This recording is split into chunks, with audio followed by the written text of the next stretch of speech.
Alrighty, so Mario Kart World has come out, and everybody in the Mario Kart community is trying their best to get as much information about the game as possible. The thing that I was the most interested about with came to this game was the actual speed that the karts are moving at, so that's what this video is going to be about. Enjoy! So, let me quickly walk you through how I even came about finding any sort of distance in this game. You have to go into the sticker section in order to start seeing some of the achievements that you got throughout the game. As you play through the game, you'll get achievements for clearing missions and driving certain distances. Towards the beginning of the game, you'll always get a sticker for driving 5 kilometers. It'll always be a different sticker, and I found this through my multiple testing. But you'll get this sticker fairly early on, and if you can just control where you've driven that 5 kilometers, you'll be able to measure distance pretty accurately. The second step is to go to a location where we could actually be able to measure accurate distance. You could try measuring distance here with these lines over here, assuming that they're all the same length. The most important thing is that we are able to have a unit of distance per whatever we're measuring. This yellow line wouldn't work, those dashes wouldn't work, you couldn't do it in some random dirt field. It would have to be something that's repeatable and consistent. And the place that I ended up picking for it was Peach's Stadium. There's 2 reasons for this. 1, the squares. The squares are repeatable and they are consistent. The second thing is that I can actually take complete control over the number of squares that I'm driving. You see, whenever you teleport to a location on the world map, you teleport to the exact same point.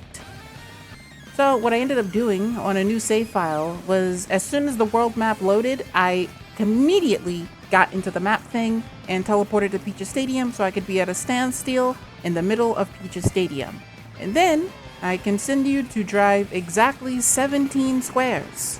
There are 17 squares here, and you can keep driving the 17 squares until you get to the 17th square. I didn't go past the finish line here because I don't know if the graphic is actually perfectly matched or if the finish line graphic is actually changing the way that it is under. So then I would teleport back to my previous location. By doing this 84 times, I was able to actually measure exactly how many squares it would take for the 5 kilometer sticker to show up.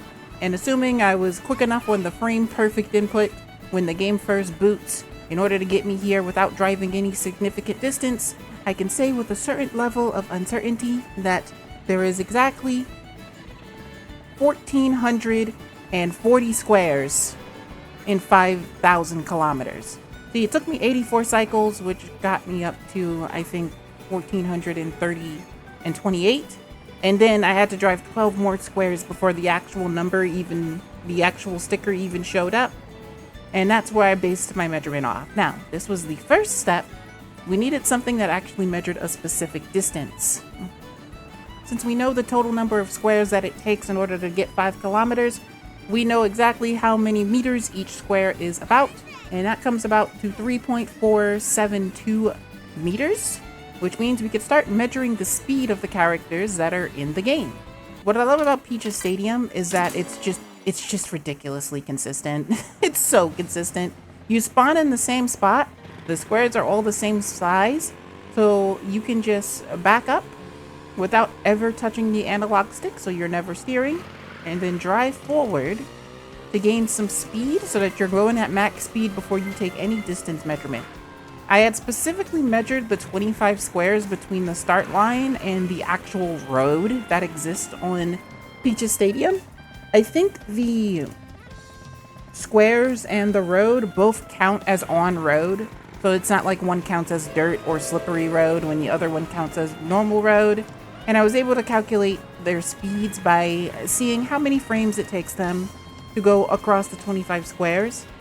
I'm gonna be honest with you, I was only curious about Baby Daisy and Bowser, so I did Baby Daisy on what I thought was one of the slowest combinations in the game, and I did Bowser in what I think is one of the fastest combinations in the game.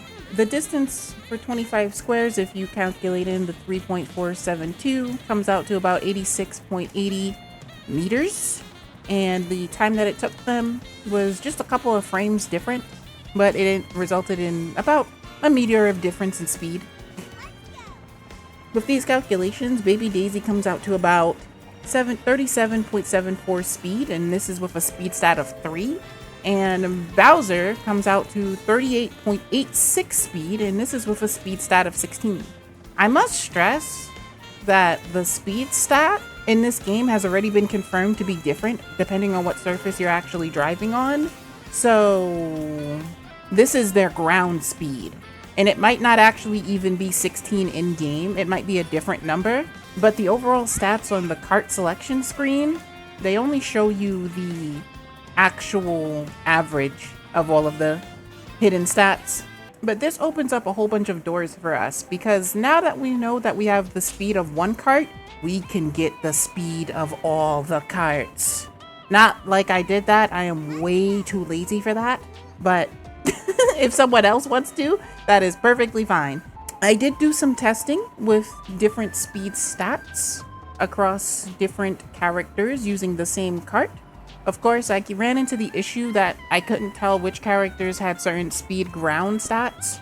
For example, Wario and Bowser have the exact same speed ground stat.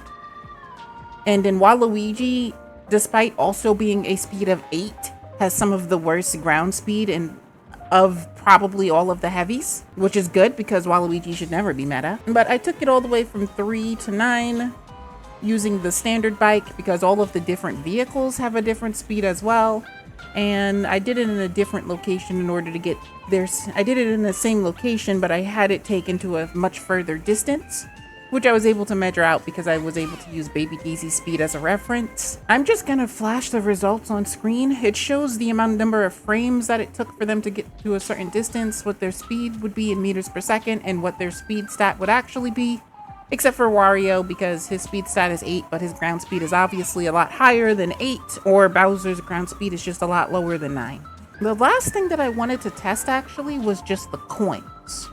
And I didn't go about testing every coin. Shortcut already did this. He already showed us the percentage that he gets for every coin that you get and how it's like a weird x to the third function, sort of. I was very curious about the coins because I've been very suspicious about this game.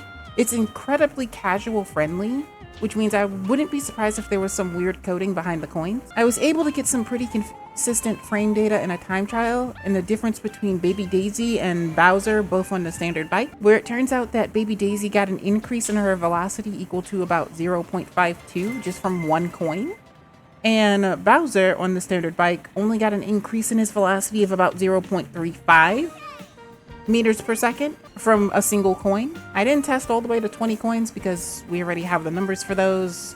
You could just throw in these numbers and start shifting around the percentages in order to get that. I did find it very interesting that it turns out that the higher speed combos do not get as much speed from coins as the lower speed combos do. Granted, I only tested it in a 200 to 220 frame environment. Now you might see things on the graph like low uncertainty, high uncertainty. I was gonna bore you with incredible metrologist speaking, but I'm not gonna do that. This is basically what I have come up with. This is my tiny, insignificant contribution to the Mario Kart data farmers. Here is your speed. Have a nice day.